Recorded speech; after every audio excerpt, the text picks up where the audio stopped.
नमस्कार जोहार। चलिए जानते हैं झारखंड की ताज़ा खबरों को, लेकिन उससे पहले अगर आपने अभी तक इस चैनल को सब्सक्राइब नहीं किया तो सब्सक्राइब कर लें, जिससे कि आपको झारखंड की ताज़ा खबर रोजाना मिलती रहे। सबसे पहली खबर, जल जंगल जमीन के अधिकार के लिए लड़ने को तैयार है कांग्रेस।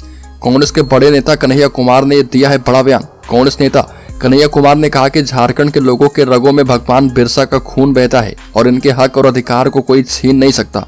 हमारी कांग्रेस पार्टी सरना धर्म कोड का समर्थन करती है और ये भी कहा कि जल जंगल जमीन के अधिकार के लिए लड़ने के लिए कांग्रेस पूरी तरह तैयार है।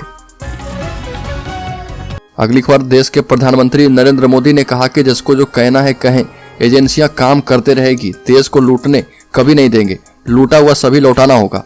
प्रधानमंत्री मोदी ने लोकसभा में राष्ट्रपति के अभिभाषण पर धन्यवाद प्रस्ताव पर चर्चा का जवाब दिया और 1.5 घंटे से अधिक समय के संबोधन में पीएम मोदी ने साफ शब्दों में कह दिया कि जिसको जो कहना है कहते रहे, देश की जांच एजेंसियां लगातार अपना काम करेगी और हम देश को लूटने नहीं देंगे और जिसने भी देश को लूटा है उसे लौटाना होगा।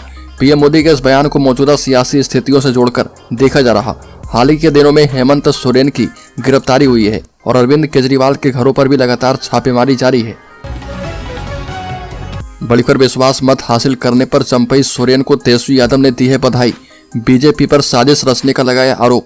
झारखंड में चंपई सोरेन की सरकार ने फ्लोर टेस्ट में सफलता हासिल की है और इस पर तेजस्वी यादव ने अपने एक्स अकाउंट पर लिखा कि बीजेपी के तमाम षड्यंत्र एवं साजिशों के बावजूद झारखंड में महागठबंधन सरकार के द्वारा विश्वास मत हासिल करने पर मुख्यमंत्री चंपई सोरेन एवं झारखंड मुक्ति मोर्चा कार्यकारी अध्यक्ष हेमंत सोरेन सहित गठबंधन में शामिल कांग्रेस और आरजेडी के सभी विधायकों को हार्दिक बधाई।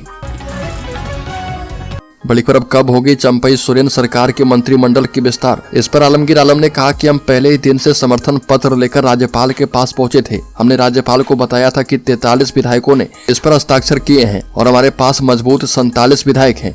ये भी कहा कि आज वही साबित हो गया है। चंपई सरकार के मंत्रिमंडल विस्तार के बारे में सवाल करने पर मंत्री आलमगीर आलम ने कहा कि बहुत जल्दी सरकार मंत्रिमंडल का विस्तार करेगी। अगली खबर, झारखंड में तीसरा मोर्चा का गठन होने के बाद तीसरा मोर्चा का धरना 19 को। बता दें कि झारखंड में तीसरा मोर्चा की विधायक अतिथि गृह में बैठक हुई है। संयोजक लालचंद महतो की अध्यक्षता में बैठक में 8 फरवरी को प्रस्तावित राजभवन के समक्ष धरना कार्यक्रम की तिथि बढ़ाकर 19 फरवरी को करने का निर्णय किया गया। बैठक में आम अवाम विकास मोर्चा के लिए एक साझा रचनात्मक कार्यक्रम तय करने के लिए कमेटी का गठन किया जाएगा और इस कमेटी के द्वारा तय साझा रचनात्मक कार्यक्रम का उपयोग मोर्चा जो है पूरे राज्य में राजनीतिक जागृति बढ़ाने के लिए करेगा। बड़ी खबर, लोकसभा चुनाव की तैयारी को लेकर हुई अबुआ झारखंड पार्टी की बैठक। बता दें कि कर्रा प्रखंड अंतर्गत गोमा भगत बगीचे में अबुआ झारखंड पार्टी की बैठक प्रखंड अध्यक्ष रोहित मुंडा की अध्यक्षता में आयोजित की गई और इस दौरान बैठक पर मुख्य अतिथि केंद्रीय संगठन मंत्री फ्रैंकलिन धान उपस्थित थे और जिन्होंने सभा को संबोधित करते हुए कहा कि सभी कार्यकर्ता गांव-गांव जाकर पार्टी के नीति एवं सिद्धांत को लोगों तक पहुंचाएं। व्यापक रूप से अभी से ही पार्टी के हित में प्रचार प्रसार करें और बताया गया कि खूंटी लोकसभा से पार्टी के प्रत्याशी को बड़े दमखम से चुनाव लड़ने का निर्णय लिया गया है। अबुआ झारखंड पार्टी माटी की पार्टी है और जल जंगल जमीन एवं झारखंड का अस्तित्व, अस्मिता एवं स्वाभिमान की रक्षा करने वाली पार्टी है। अगली खबर, झारखंड में लगेगा बागेश्वर धाम का दरबार। हाईकोर्ट ने राज्य सरकार को फटकार लगाते हुए दी है अनुमति। कहा कि कानून व्यवस्था का बहाना नहीं बना सकते हैं। बता दें कि झारखंड हाईकोर्ट ने हनुमान कथा के आयोजन के लिए हरी झंडी दे दी है और प्रशासन ने पहले इसके आयोजन की अनुमति नहीं दी थी। झारखंड में बागेश्वर धाम के महंत धीरेन्द्र कृष्ण शास्त्री की ओर से हनुमान कथा का आयोजन किया जाएगा। हालांकि प्रशासन ने इसकी अनुमति नहीं दी। इसके बाद झारखंड हाईकोर्ट में याचिका दाखिल की गई है, जिसके बाद हाईकोर्ट ने हनुमान कथा के आयोजन के लिए हरी झंडी दे दी है। यह कार्यक्रम जो है 10 से 15 फरवरी 2024 के बीच पलामू में आयोजित किया जाएगा। बड़ी खबर, राज्यपाल के अभिभाषण के समय सत्ता पक्ष के विधायकों का जोरदार हंगामा। झारखंड विधानसभा में मुख्यमंत्री चंपई सोरेन सरकार के फ्लोर टेस्ट से पहले दिन विशेष सत्र की शुरुआत राज्यपाल सीपी राधाकृष्णन के अभिभाषण से हुई है और अभिभाषण के दौरान सदन में शोरगुल होता रहा। राज्यपाल विधानसभा में अभिभाषण के दौरान हंगामा मचाए जाने पर नाराजगी जताई है और कहा कि राज्यपाल का अभिभाषण सत्ता पक्ष के द्वारा तैयार रहता है, जिसे समझना चाहिए। राजभवन अपनी भूमिका का निर्वहन करते रहेंगे।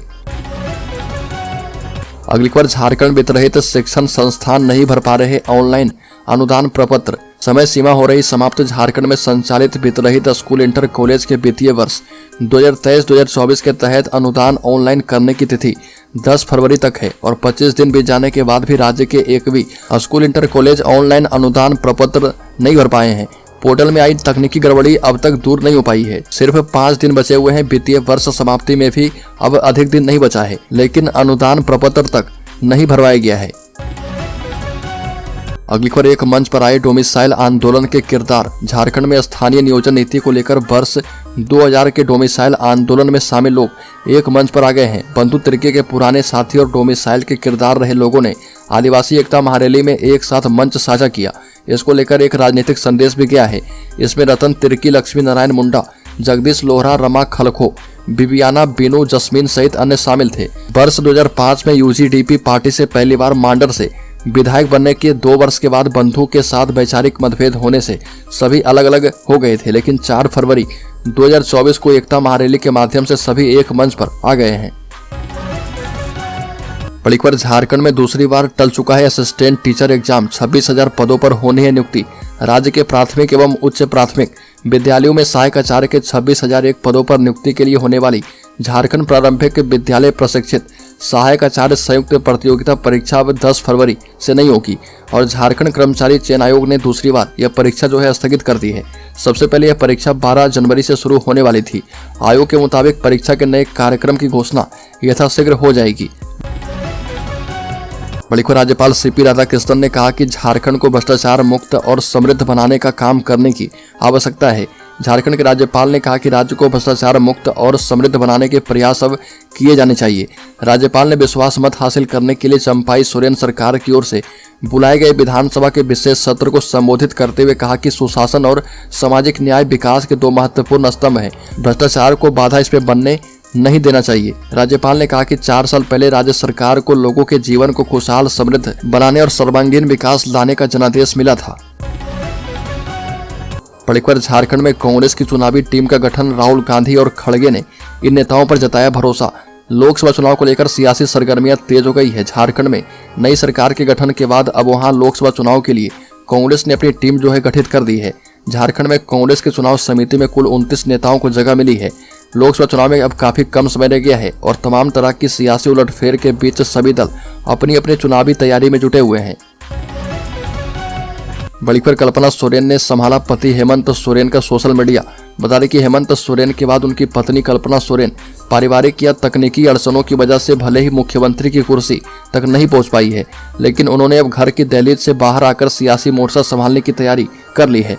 कल्पना सोरेन ने अपने पति हेमंत सोरेन के सोशल मीडिया अकाउंट्स को खुद संभालने का ऐलान कर दिया है और कल्पना सोरेन ने फेसबुक और एक्स पर हेमंत सोरेन के अकाउंट पर लिखा कि जब तक झारखंड वासी योद्धा हेमंत सोरेन जी केंद्र सरकार के और बीजेपी के षड्यंत्र को परास्त कर हम सब के बीच नहीं आ जाते, तब तक उनका यह अकाउंट मेरे यानी उनकी जीवन साथी कल्पना मुर्मू सोरेन द्वारा चलाया जाएगा।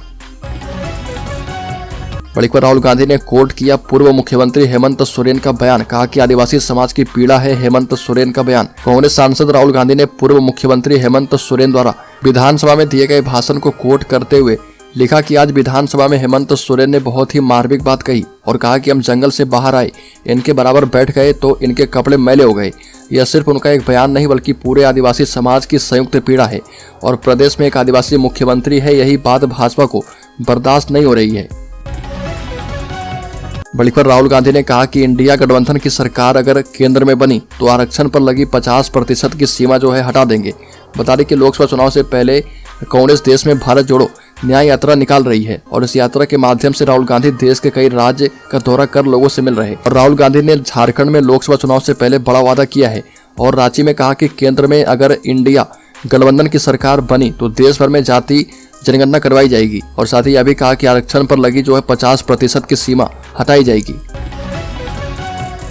बड़ी खबर, भानु प्रताप बीजेपी में चले गए तो ईडी ने उन्हें छोड़ दिया। मुख्यमंत्री चंपाई सोरेन ने दिलाई 7 करोड़ की याद। मुख्यमंत्री चंपाई सोरेन ने विधानसभा में ईडी की कार्रवाई पर सवाल उठाया और कहा कि इसी सदन के सदस्य बंधु तिर्की को 5 लाख रुपए के कारण सदस्यता गंवानी पड़ी थी। यही विपक्ष में भानु प्रताप शाही मौजूद है जिनका 7 करोड़ ईडी ने जब्त किए हैं, लेकिन वो भाजपा में चले गए तो ईडी ने उन्हें छोड़ दिया उनकी जमीन भी जब्त की है। दूसरी ओर ईडी ने बिना खाता बही मिले हेमंत सोरेन को गिरफ्तार किया। चंपई सोरेन ने कहा कि हम नाम लेंगे तो बहुत नाम आ जाएगा, लेकिन हमारा संस्कार है, हमें हक और अधिकार लेना है। इसे भाजपा ने बर्दाश्त नहीं किया और इसलिए फंसा दिया है। बड़ीपर राहुल गांधी ने रामगढ़ में स्वतंत्रता सेनानियों का किया अपमान। राहुल गांधी की भारत जोड़ो न्याय यात्रा पर आजसू विधायक सुनीता चौधरी ने कड़ी प्रतिक्रिया जाहिर की और प्रेस बयान जारी कर कहा कि राहुल गांधी ने रामगढ़ में स्वतंत्रता सेनानी का अपमान किया है। उनकी यात्रा भारत जोड़ो यात्रा नहीं बल्कि भारत तोड़ो यात्रा बन गई है। यह भी कहा कि वीर शहीदों और स्वतंत्रता सेनानी का अपमान करने की कांग्रेसियों की पुरानी आदत है। रामगढ़ महात्मा गांधी और सुभाष चंद्र बोस की धरती है, यह केवल बैनर और पोस्टर में ही नजर आया। रामगढ़ से गुजरने के क्रम में झारखंड के प्रख्यात सिद्धपीठ मां छिन्नमस्तिके रजरप्पा मंदिर दरबार वो नहीं गए और न ही रामगढ़ में वो लौह पुरुष सरदार वल्लभ भाई पटेल की प्रतिमा, महात्मा गांधी की प्रतिमा, महात्मा गांधी के समाधि स्थल बाबा भीमराव अम्बेडकर की प्रतिमा पर पुष्प अर्पित की। बड़ीपर 7.5 लाख के ब्लू स्टोन के साथ कोडरमा में 2 गिरफ्तार। कोडरमा पुलिस ने पूर्णा नगर स्थित एक घर में छापेमारी कर लाखों रुपए का कीमती ब्लू स्टोन पत्थर बरामद किया है।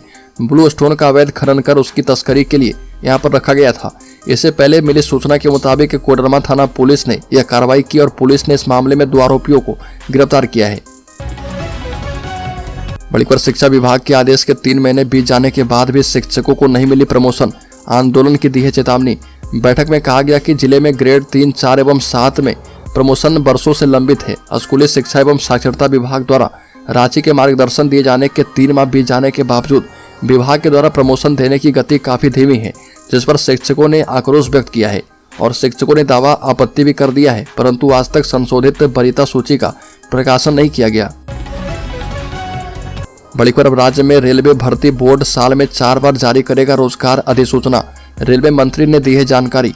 रेलवे मंत्री अश्विनी वैष्णव ने बताया कि रेलवे भर्ती बोर्ड की ओर से 3 फरवरी को जारी वार्षिक भर्ती कैलेंडर से नौकरी तलाश रहे उम्मीदवारों के लिए अवसरों का दायरा बढ़ेगा। वार्षिक कैलेंडर में वो महीने दर्ज किए जाएंगे जिसमें विभिन्न श्रेणियों के लिए भर्ती परीक्षा आयोजित की जाएगी। साथ ही प्रत्येक वर्ग के लिए वर्ष में 4 बार रोजगार अधिसूचना जारी की जाएगी ताकि अधिक से अधिक अभ्यर्थी को भाग लेने का अवसर मिल पाए। बड़ीपर हत्या के बाद घर में पड़ी थी लाश, केस सुलझाने के लिए 5 किलोमीटर कंधे पर उठा लाया दरोगा। यूं तो पुलिस पर कई सारे सवाल खड़े होते हैं, कभी पुलिस के ऊपर दुर्व्यवहार का आरोप लगता है, लेकिन इस बार पुलिस का एक मानवीय चेहरा सामने आया। मामला गोड्डा के ललमटिया थाना क्षेत्र के बड़ा सुरला पहाड़ का है, जहां पर पुलिस एक 100 को 5 किलोमीटर कंधे पर टांग कर लाई और दरअसल 45 वर्षीय महिला चांदी पहाड़िन की हत्या कर दी गई थी। और पुलिस जानकारी के मुताबिक चांदी पहाड़िन गांव के ही शिवलाल पहाड़िया के साथ प्रेम प्रसंग में थी और बीते दिनों शिवलाल ने शराब के नशे में चांदी पहाड़िन के साथ मारपीट की, जिसके बाद उसकी मौत हो गई।